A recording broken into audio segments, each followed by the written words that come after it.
Good afternoon, everyone, and welcome to Different Stages Radio. I'm your host, JJ, and I'm pretty thrilled today to have on Different Stages Radio for the very first time, founding member, lead guitarist from legendary band Great White, Mark Kendall. How are you doing today?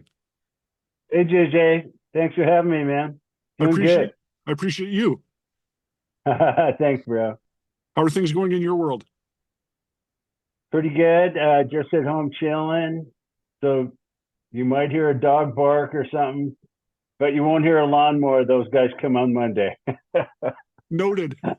Yeah, so I'm just chilling at home. I've been writing songs lately and recording down at my buddy's, who has a little more recording gear than I do. Because I have to call an extra guy to come in here and bring a little bit of gear. Okay. But if I go to Tracy G, he's a guitar player. We've been friends since we were teenagers. He was in Dio and this band called World War III or whatever, but great guitar player, but he has a proper studio, you know. So I played on one of his records and he said, anytime I have an idea, I can come down to his studio and lay it down. And I'm laying down full songs. He's thinking I'm going to come down and just put a riff on tape and go, you're going to do whole songs? I'm like, yeah, bro. That's the way I roll, you know. Good for you. And is this stuff for you or stuff for Great White? For Great White. Nice. Yeah. Just been, I usually throw down ideas and I want them to hear it kind of close to what's in my head instead of if I feel strong about the tune. That way they can get a better picture instead of just like having an acoustic and go, hey, check this out. They might go, hey, man, I don't know. That sounds like AC/DC. But if they hear the orchestration more, then they go, oh yeah, let's work on that. You know what I mean? That's awesome. I got a better chance. To give them the full effect so they can get the full reaction. Yeah, exactly. There you go. So again, I'm close to where you're going to be playing on January 20th. I'm in the Vancouver, well, I'm in Vancouver, but you'll be playing at the Great Canadian Casino, Vancouver, which is actually in the Coquitlam, British Columbia. It's just like 20 minutes, 30 minutes outside of downtown Vancouver. Great room though, great casino, great venue. You'll be playing there with Slaughter. And I see a few shows coming up the West Coast, including a show in Tulalip I saw, which is awesome. Yeah.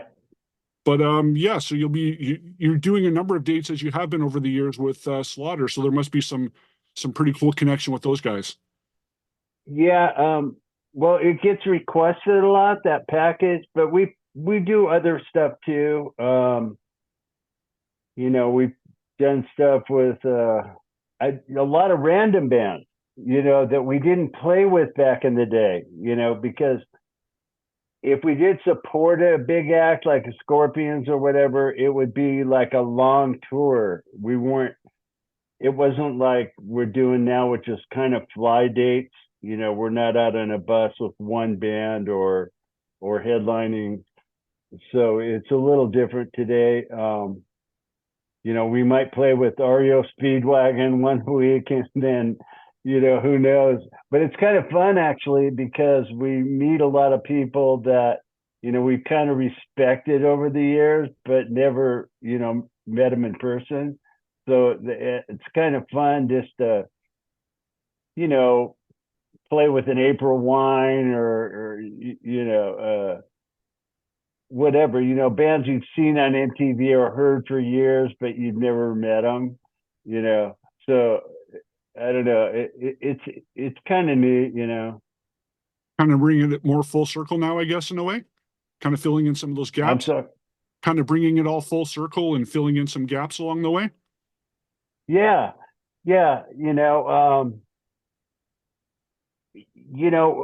When I, at least for me, when I meet like heroes of mine, that I kind of grew up on, it's kind of cool, and I don't know, it's a different situation than being on a bus with one band and you kind of just roll into almost like it seems like the same venue every night when you're playing arenas. Mhm. We used to have to put duct tape on the stage and write down the city we were in, because we didn't even know, unless you're paying attention to your tour writer or whatever. Right. But it's this is more eventful. Like we don't know what's going to happen next, So that's kind of fun. Well, but as far as old school tours go, though, because I was noticing that it was just last week, I believe it was the 40th anniversary, the release that week of Judas Priest, Defenders of the Faith, which will also Yeah. side with I think that was that Great White's first big tour, which will also mark later this year the 40th anniversary of the debut Great White album. So I think that's pretty. Yeah. Yeah. Actually, our very first tour was with Whitesnake in the UK. We played with them for a couple months. And then when we came back to the States, we opened for Judas Priest. And that was Defenders of the Faith. So, yeah, great memory. They were so sweet to us. That's what I remember most. It was like they knew we were green and scared to death. You know what I mean? But So they kind of, took us under their wing, so to speak. And mostly what I took away from that is not, how to play or whatever. It was more like how to treat people. I saw how professional they were. They're really personable. They care about their fans, stuff like that. That's what I kind of took away as far as learning something from, experienced, big pro touring rock band or whatever, how down to earth they were. So over the years, we've always tried to treat our opening acts, the best we can. Because bands like that, like Judas Priest, Scorpions, they want the whole night to be great. That they don't want the opening acts to suck and then they come out and they're all, the bitch and rock stars. They want people to get their money's worth and the opening acts kick ass too. So they wanted us to do good. And do you have any memories of Kick Axe on that run? Because Kick Axe, those guys are primarily based out of the Vancouver area now, and they're still working. I remember Kick Axe. Yeah. There was another band from Canada they did that song that Randy Bachman wrote. It was Sherry. Oh, Sherry. I'm getting stumped. God, I can't remember the name of that band, but they were actually pretty good, but they kind of flew under the radar, but they were pretty badass, kind of like that band. But yeah. You're not thinking Coney Hatch or something, are you? Not Coney Hatch. No. God, I'm sorry. I can't. Okay, I'm sorry too, because I should know. Once this is done, the light bulb will go off and go, oh man, how did I forget that? Yeah, exactly. But yeah, with that though too, like I was saying, it's going to be the 40th anniversary of the debut full-length Great White album. Anything planned? Yeah. Well, actually, we've been throwing in songs off the first album. Perfect. We've been playing Stick It and stuff. We played On Your Knees. Excellent. On Your Knees, believe it or not, when we had our EP out, we didn't really have a record deal. That's what people don't understand. We had a 5-song EP.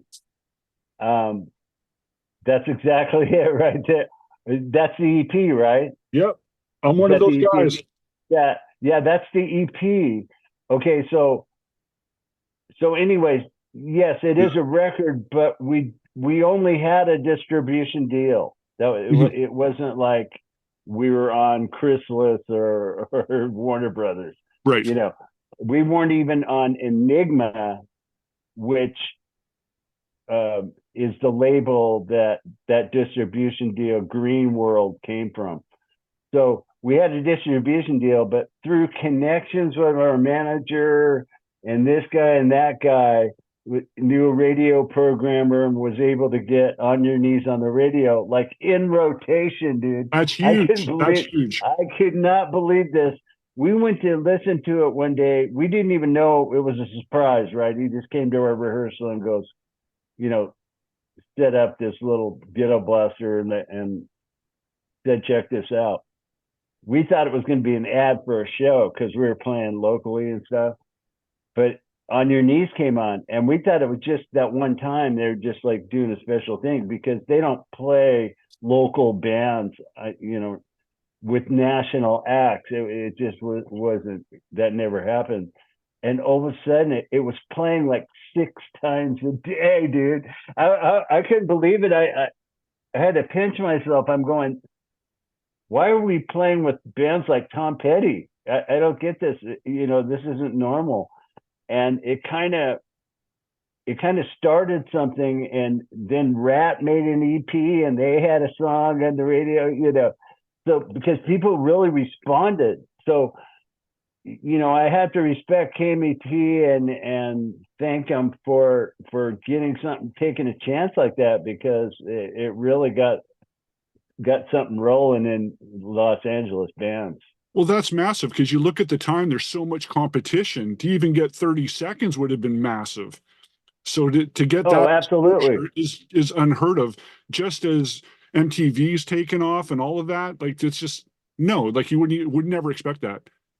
Plus, as far as the sea of bands that were happening at the time, the competition, the level of these bands, guitar players, I mean, I'm talking like this was a healthy music scene. It was like Van Halen, and then the bands under them were all like solid, and we were like not really likely to be the one that was the big deal. We really like when we played a club or something, our ads, you could barely see our name. It was so small. But the way we got lucky was, I think, by playing so often, finally somebody was in the crowd that could help us. And that was really our goal, was to hopefully have someone in the crowd that had some kind of connections who could help us. And that just happened, So you need a little luck, but we did work pretty hard to, And it must have helped having those bands around you that are helping push you as well. Like I think it's probably friendly competition, which I feel can be probably absolutely a lost thing these days, having bands to push you, and hearing other things from other songs and saying, oh, I want to maybe take that little piece and make that into a song, and accidental influences rather than full on ripping off. Well, I kind of watched Van Halen grow from a seed. So I was a fan. I was in a band myself, but I was a fan. I was going to watch them play, like in backyards and clubs and whatnot. And so I'm not going to play like Eddie Van Halen. It's just not, for one thing, I could never do it.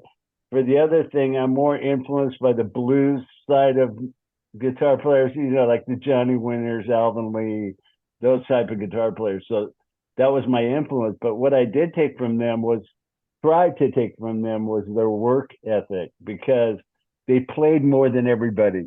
Right. And we had conversations about that. We go, if we're going to give ourselves any kind of a chance, we need to play more than everyone.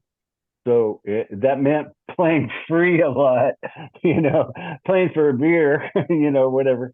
But, we just kind of figured, we were comparing it, believe it or not, to a Tide commercial, detergent commercial. Okay. Like how that's all you get to see when you're watching TV is that detergent. So you just kind of automatically buy it when you go to the store.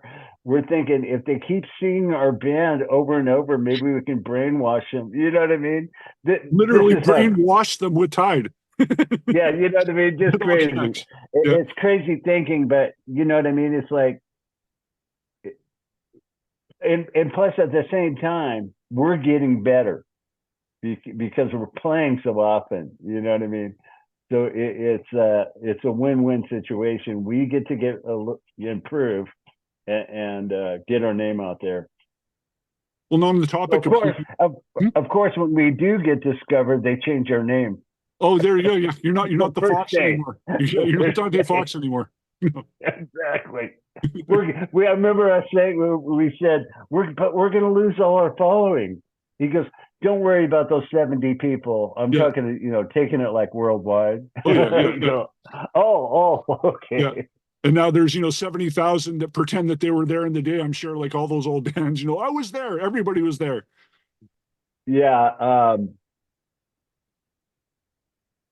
Yeah, they do say that, but they saw the transition when we changed the name and everything. But I do see people chime in on Facebook and stuff that saw some of the, saw some clubs, like this one club that actually kind of adopted us, so we kind of played there a lot, and then would go off to Hollywood and go here and there. It was kind of our home base. We rehearsed right next to it and stuff. So yeah, a lot of great memories from the struggling days. Believe it or not, it's you know, I don't think people want to hear how great you are. They want to hear like when you were eating mustard sandwiches and had the girls bringing McDonald's over. Because those are the most interesting stories, and plus you get to hear that the overnight success thing that everyone talks about. I've yet to see any documentaries or any stories on a band that they just overnight made it or whatever. Yeah. It's like the Petties, the Eagles, whoever, they all have the stories. Like you can't even believe they didn't give up. You know what I mean? They've been shot down so many times, and just dreams that didn't happen. And you start to say, man, is the world against me or what? And so when things start to go your way, people sometimes like to chime in and say, oh, it's an overnight success. Oh, totally. But they don't know. Yeah. They don't know, man. They don't know. But you sort of alluded to a documentary though, because you have one. Well, the Great White does, with the live performance from the Hard Rock. That's coming soon, is it? Do we know what's going on with that? Um, there's something coming out on Paramount Plus Yeah. that is, I think they're going to get pretty deep into the whole 80s LA explosion Okay. that happened, and they really get detailed stories from everybody. I did a lengthy interview with the Paramount Okay, cool. from at M3, and I think it's going to be good. They dug pretty deep, and you know, so yeah, people get to look and hear our story, pretty detailed. So But no I word yet think it'll when be. that premieres, or They said around February last year. I go, do you have any idea? And they said probably around February. okay. And I just signed up on a couple things recently for it. They asked questions, and I said, yeah, that'll be fine or whatever. And but they needed some release of some of the stuff they're going to talk about. Very good. And I also wanted to ask you about Scott. How's Scott doing after his back surgery? Uh, he's healing quickly. It's pretty amazing that the surgery, and I've heard that knee surgeries these days are like way high end from technically than the way they did it in the past. It's the same with back surgery. Yeah, they insert stuff, and Hmm. it's a crazy procedure. He sent me a video of the procedure he had done.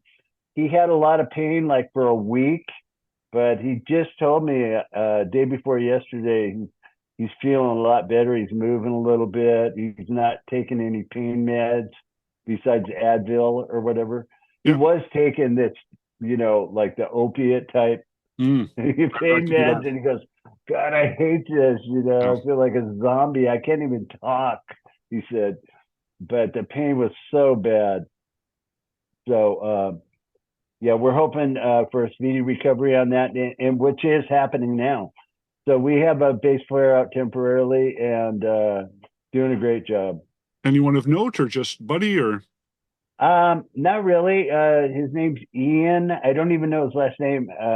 We didn't even rehearse. He learned all the stuff Scott showed him on the internet That's impressive. and learned 3 different type sets that we do, and just came in and played everything perfect. It was like Okay. crazy.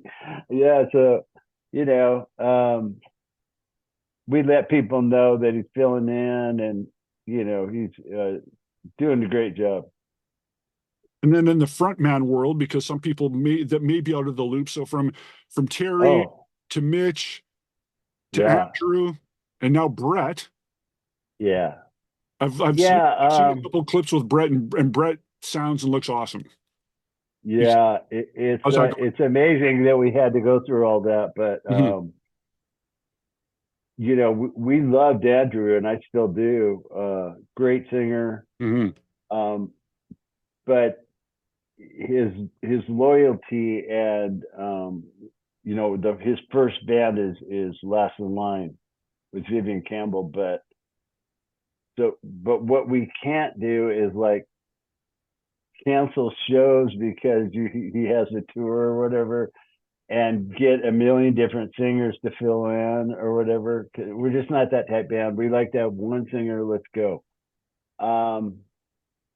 Different things happen, but that was one of them. So we had Brett, who we have now, fill in just for one show, and he just absolutely blew minds. I could not believe how good it was. He's singing "Stick It" like perfect. Has this range from A to Z. Pretty much nothing overwhelms the guy. He's pretty comfortable on stage and stuff. So, and it's really nice to be around or whatever. So we ended up going with him Yeah, because he because delivers he the has a song good so respect good. for the song too. It's not just singing the song, but it's like I feel like he's really dialed in to, understanding and feeling the song, not just singing the song. Yeah, absolutely. Yeah, he puts a little bit of his own twist on certain phrases that in sometimes I like it better. Hmm. And they're very, minuscule things. So he's not like changing the melody or anything like that. Just kind of the way he squeezes a few notes, to put his personality into it. But yeah, like you said, he has a lot of passion. He really loves what he's singing. Some of our old big songs, and yeah, we're just having a lot of fun. Because yeah, when thinking back to when Mitch was there, I remember reading an interview that you had a number of songs that maybe they weren't fully recorded, but stuff that you had written and were planned for a new album. So is it possible that we might see one with Brett, or are you still just kind of feeling Yeah, things out? no, it is full blown. The only thing that kind of put we were going in December. We had a plan for like 8 days of getting together, putting our ideas together and stuff. But then Scott had this surgery, and we like to involve the whole band. So it's a little bit on a hold. But in the meantime, Brett and I have been going into the studio, putting all kinds of stuff down, and I think he's sang on like 6 songs now. Um, so it's pretty amazing. And Tracy G is hearing this stuff, behind the scenes, and you go, oh, "Dude, you got it, you got it." Yeah, he really is a good singer. And for not being in a band that has toured the world and have a bunch of records out, he he doesn't act green like somebody who's never done this before. He really just pretty much goes out there and just handles it and doesn't overwhelm his brain with anything. Well, seems So a little that's bit kind of of an old good. soul, a little bit maybe. Is that fair? Yeah, I Yeah, agree. I yeah, agree. That makes sense. Yeah. yeah. Like that maybe he was Yeah. born about 30 years too late. Yeah. Yeah, that makes sense. That's kind of funny they said that. That's a good way to put it. Yeah, that's cool. I also wanted to bring up a few things more before we go. Beef jerky. What's up with that? Oh, that's something Great Audie white came beef up with. jerky. I've never really been a beef jerky person, but I don't know. I think he was talking to somebody Mhm. and they had suggested it, because we did the coffee, you know. Um, so just using the brand for a few things, and it gives, the fans something, a little extra with merchandise, maybe something they can, you know, something they can have for later or whatever, and it's kind of fun, great white coffee. I mean, Why you not? know, face the day coffee. They had like three different deals. Face the day. I don't want to face the day. I'm Yeah. gonna have some coffee. I'm gonna have some great white coffee. I want But waiting for coffee. waiting for coffee.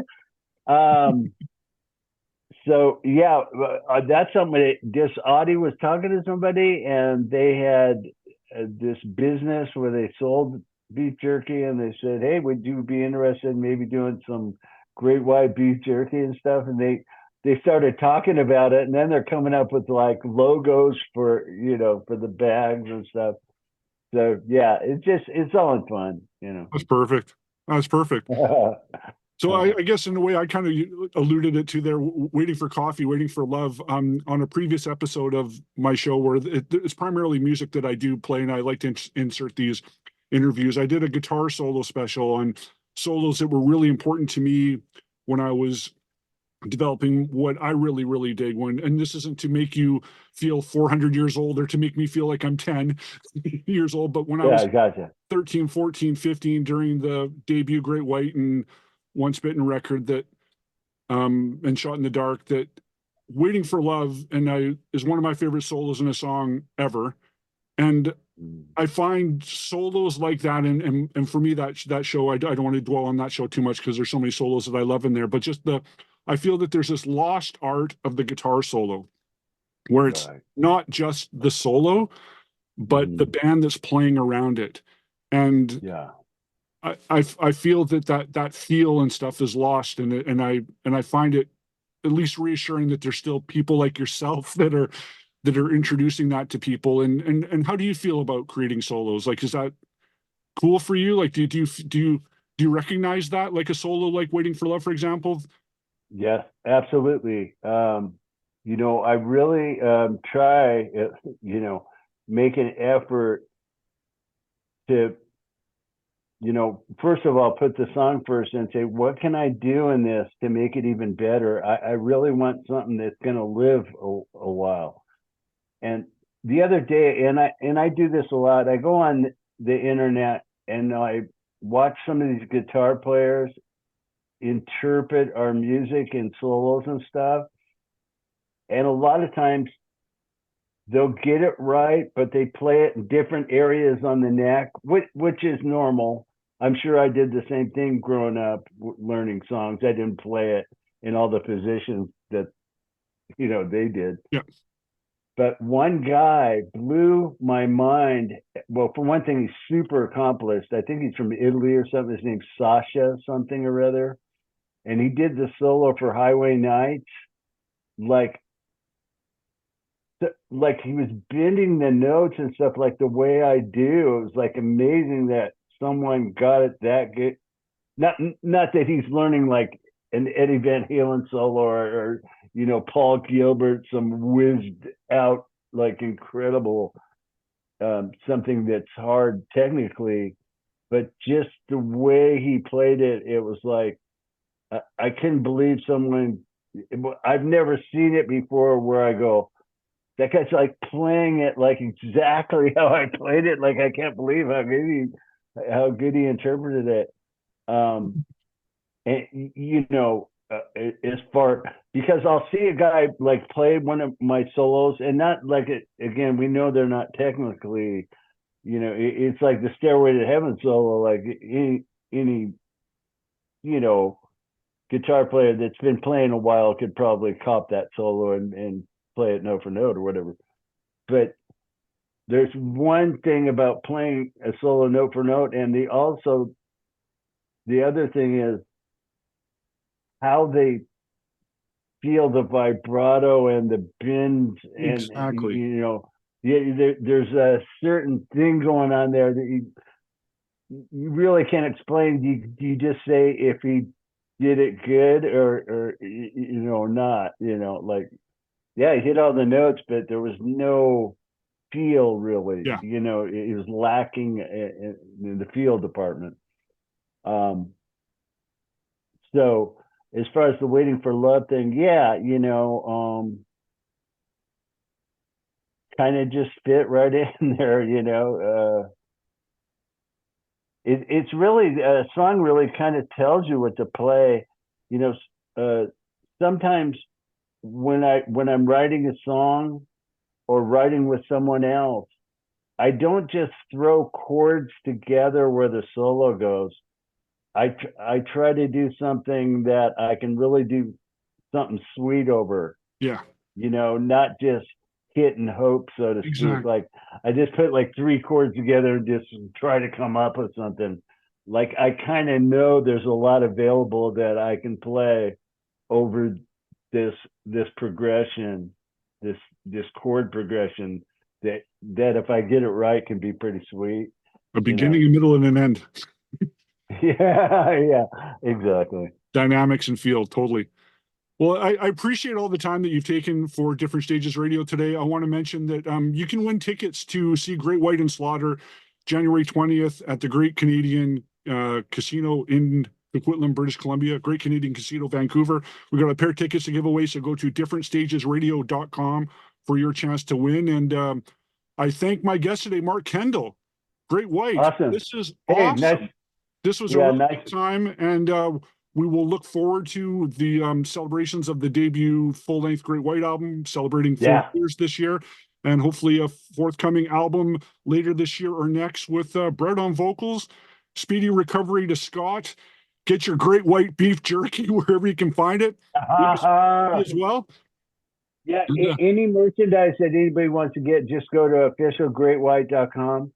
And it also, like, dates come in, so you can see when we're going to be in your area or someplace drivable. And you know, we try to keep everybody updated on what's happening. Like if there's going to be new music coming, or any kind of, you know, new notes on stuff.